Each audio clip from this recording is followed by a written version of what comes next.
Hi guys, so my name's Allison. I'm a second year MLA student in the program. I'm from Boston. I went to undergrad in Maine at Colby College, which is a liberal arts college, and I studied studio art, mostly sculpture, and I also was an anthropology minor. I chose University of Oregon because of the Pacific Northwest setting. So being from the East Coast, I wanted to experience the nature of the Pacific Northwest.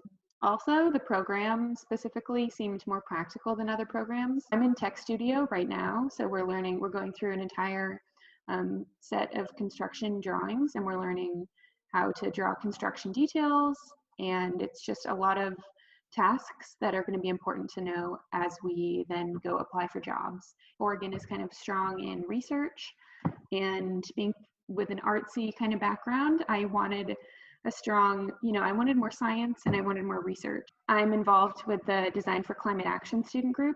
We spread awareness about our role in climate change, and we host events like speaker series. We brought students to a city council meeting and we urged them to accept a stricter climate action plan.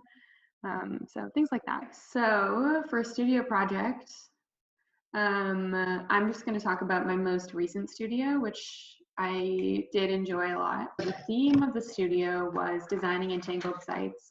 The site was in North Bend, which is right next to Coos Bay, Oregon. So it's on Oregon's south coast.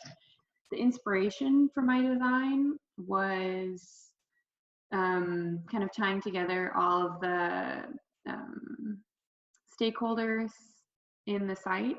So there was a lot going on site. It was industrial. Currently, there's like a mining company. It was former tribal land, like 8,000 years ago. It was a village site. It was also the site of a historic shipyard and sawmill. So in general, on the south coast of Oregon and in other places in the Pacific Northwest, there's been a decline in wetlands and there's been wetland migration due to climate change. So there's a lot of things ecologically and culturally going on, and the goal was to create a landscape that kind of had space for everyone.